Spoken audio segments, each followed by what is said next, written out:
Guys, welcome back to YouTube channel को subscribe नहीं किया तो सब्सक्राइब कर दे, लाइक कर दे, शेयर कर दे, कमेंट कर दे। मैं हूँ हाशिम कोमल और सबसे पहले यार बकौल इंडियंस के हमारी बर्थडे है। बर्थडे होती है 14 अगस्त, क्योंकि इंडिया तो पहले था। हाँ। ठीक है, हम आज़ाद हम एक न्यू कंट्री बने थे। पाकिस्तान एक न्यू कंट्री बना था, इंडिया तो पहले था। ठीक है, तो इंडिया आज़ाद हुआ था, पाकिस्तान बना था। ये है, ठीक है। तो जैसे भी आप लोगों को लगता है, अच्छा, थैंक यू सो मच। आप लोग अगर विश कर रहे हो, मैं अगर नहीं भी कर रहे, उन लोगों को भी थैंक यू सो मच कि वो लोग नहीं कर रहे। आज इस वीडियो पे हम रिएक्शन करने जा रहे हैं। उससे रिलेटेड मैंने एक और वीडियो भी किया पहले, वो जाकर देख लें, वो जाकर देख लो। मैंने कहा प्रशांत धवन की देख लें पूरा, ताकि क्लियर हो जाए कि क्या सीन है, क्या हुआ है और क्या है ये। Huge decision by India as partition horrors remembrance day will be observed on 14 अगस्त। देख लेते हैं क्या है। Let's start। नमस्कार और वेलकम टू वर्ल्ड अफेयर्स। मैं हूं प्रशांत धवन। नाउ भारत सरकार ने लिया है एक बहुत ही बड़ा फैसला। हम अब 14 अगस्त हर साल ऑब्जर्व करेंगे, सेलिब्रेट नहीं करेंगे, ऑब्जर्व करेंगे पार्टीशन हॉरर्स रिमेम्बरेंस डे। यहाँ पे आप देखोगे ट्वीट है by the prime minister of India. देश के बंटवारे का दर्द कभी हम भुला नहीं सकते। और आगे कह रही हैं कि बहुत ही बड़ी संख्या में लोगों को डिस्प्लेस होना पड़ा। फोर्स्ड माइग्रेशन थी, मजबूरी में वो ज़मीन छोड़नी पड़ी जहाँ पे उनके पूर्वज कई सालों से रह रहे थे। और कई लोगों को तो अपनी यहाँ पर जान भी गंवानी पड़ी। बताया जाता है कि रफली यहाँ पर 10 लाख लोग मारे गए थे। कई औरतों का यहाँ पर बलात्कार हुआ। जो ब्रिटिश सोल्जर्स डिप्लॉयड थे भारत में 1947 के रॉयट्स के दौरान, उन्होंने कई बार तो ये कहा कि वर्ल्ड वॉर 2 के जो सीन्स हमने देखे हैं वो भी काफ़ी हद तक छोटे लगते हैं इंडिया पाकिस्तान पार्टीशन के वॉयलेंस के सामने। तो जिन लाखों करोड़ों लोगों ने सफ़र किया बिकॉज ऑफ द पार्टीशन, जो लोग यहाँ पे मारे गए, उनकी याद में हम यहाँ पे ऑब्जर्व करेंगे पार्टीशन हॉरर्स रिमेम्बरेंस डे। और इसका मेन पर्पस यहाँ पर यह है ताकि हमको एक लेसन मिले कि सोशल डिविजन, ऐसा जो पॉइजन, ऐसा जो जहर है, ये एक समाज को कैसे ख़राब करता है। और हमेशा हमको रखना चाहिए आपसी भाईचारा, ताकि भविष्य में कभी भी इस लेवल का वायलेंस ना हो। क्योंकि आप अगर देखोगे डेटा, तो जो वायलेंस हुआ था during the partition of India बहुत ज़्यादा हॉरिफिक था। जैसे मैंने आपको बताया, 1 से लेकर 2 करोड़ लोग यहाँ पर डिस्प्लेस हुए। उस वक्त पूरे सब कॉन्टिनेंट की आबादी पता है कितनी थी? रफली आप कह सकते हैं 34 से लेकर 35 करोड़। और जब मैं कहता हूँ पूरा सब कॉन्टिनेंट, तब मैं यहाँ पर कुछ हद तक अफगानिस्तान का कुछ एरिया, नेपाल, भूटान, बांग्लादेश, श्रीलंका, सारे रीजन की यहाँ पे बात कर रहा हूँ। तो प्राइमरली ये जो रीजन है यहाँ पर, कश्मीर से लेकर यहाँ पे राजस्थान, पंजाब और उसके अलावा वेस्ट बंगाल के आसपास का जो एरिया है, यहाँ पर बड़े स्केल पर वायलेंस हुआ। शायद ही यहाँ पर कोई घर था जिसने एक ब्लडी इम्पैक्ट ना फेस किया हो रेड क्लिफ लाइन का। और जो 10 लाख लोग यहाँ पे मारे भी गए थे, बहुत ही ब्रूटल तरीके से किलिंग्स हुई हैं। इस पे आपको कई बुक्स मिलेगी, कई डॉक्यूमेंट्स हमको बताते हैं कि जिस ब्रूटल तरीके से यहाँ पे वायलेंस हुआ था, लोगों ने रिलीजन के नाम पे एक दूसरे को मारा था, किसी ने भी एक्सपेक्ट नहीं किया था ना। यहाँ पर आप यही पूछ सकते हैं, पार्टीशन के टाइम में वायलेंस हुआ, बहुत ज़्यादा डिस्टर्बिंग था। इसको याद हमको करना भी चाहिए या नहीं? क्या बाकी दुनिया ऐसे इवेंट्स को याद करती है? तो मैं कहूँगा हाँ। फॉर एग्जाम्पल आपको पता होगा इंटरनेशनल हॉलोकॉस्ट रिमेम्बरेंस डे के बारे में, जो वो हिटलर ने नाज़ी जर्मनी में जो ज्यूज मारे थे, उन ज्यूज के साथ जो हुआ, उनकी रिमेम्बरेंस में भी एक डे होता है। 27 जनवरी को पूरी दुनिया ऑब्जर्व करती है इंटरनेशनल हॉलोकॉस्ट रिमेम्बरेंस डे को। इवन दो जब ये दिन याद किया जाता है, टीवी पर, सोशल मीडिया पे काफ़ी डिस्टर्बिंग पिक्चर सामने आती है। कई ज्यूज की लाशें हैं कॉन्सेंट्रेशन कैंप्स में पड़ी हुई है, कॉन्सेंट्रेशन कैंप्स में हड्डियाँ बिखरी हुई है, बहुत ज़्यादा डिस्टर्बिंग इमेजेस सामने आती है। मगर इससे हमको एक बहुत ज़्यादा कड़वा लेसन मिलता है फ्रॉम हिस्ट्री कि जब डिक्टेटर्स पावर में आते हैं, ऐसा भी हो सकता है लोगों के साथ। अब नेक्स्ट क्वेश्चन यहाँ पे आपका ये भी होगा कि ये डे हम 14 अगस्त को ऑब्जर्व क्यों करेंगे, ठीक इंडिपेंडेंस से एक दिन पहले? देखो, इसका रीज़न यहाँ पर ये है कि 14 अगस्त को हुआ था transfer of power.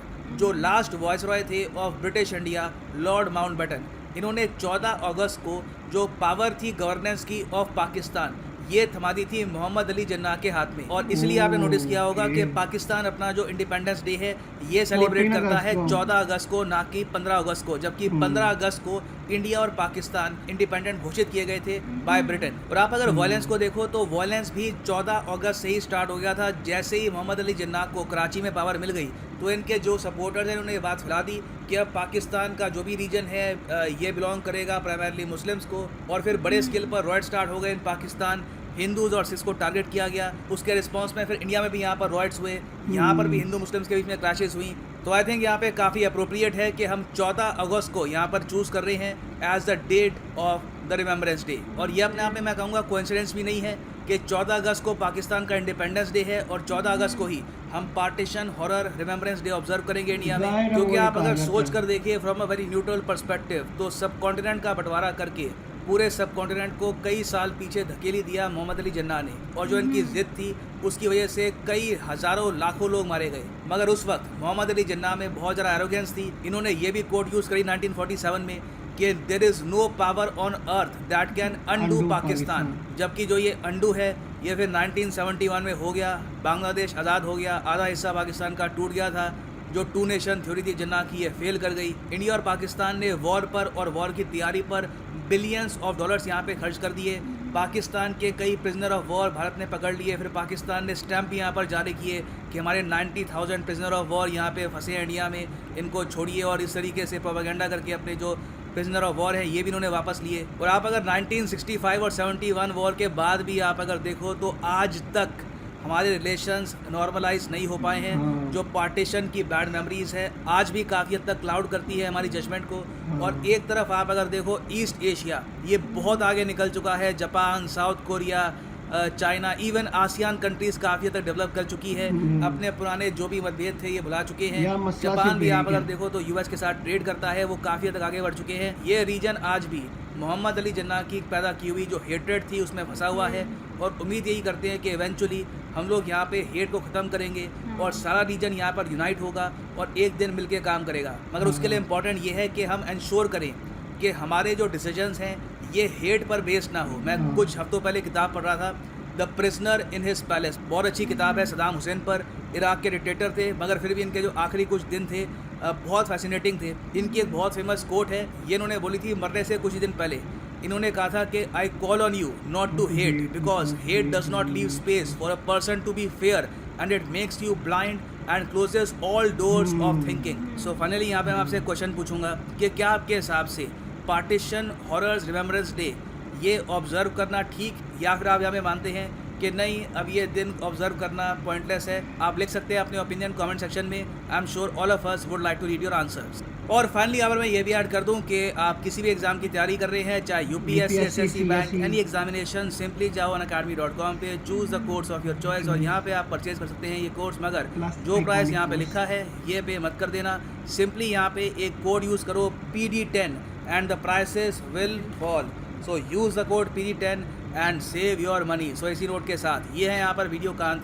Thank you for listening and as always God bless you all. थी यार वीडियो, और मेरे ख्याल से अब ये मनाना मुझे नहीं समझ आती है मनाना। वैसे वो रिमेंबर करते हैं हर साल इंडिपेंडेंस डे मनाना, तो उनका हक है कि यार इंडिपेंडेंस डे मनाए वो 15 अगस्त को। लेकिन ये पार्टीशन हॉरर रिमेंबर्स डे, ये मुझे लगता है कि जो हुआ है वो बहुत गलत हुआ है। मैं उसको बिल्कुल जस्टिफाई नहीं कर रहा कि वो जो लोग उधर जो वो एक लाइन खींची उसकी वजह से इतने लोगों की वहाँ पे डेथ्स हुई, पार्टीशन हुई, करोड़ों लोग एक ही ट्रेन पे चढ़ गए। वो इतना ज़्यादा वो अफरा तफरी वाला वो सीन था। मेरी पिछली वीडियो भी आप देखो, उसमें भी यही कहा हुआ है कि काफ़ी ज़्यादा उधर मसले हुए, डेथ्स हुई, और वहाँ पे पार्टीशन की वजह से ही पूरा रीजन हिल गया ना, मतलब कि पूरा रीजन ये हिल गया पूरा।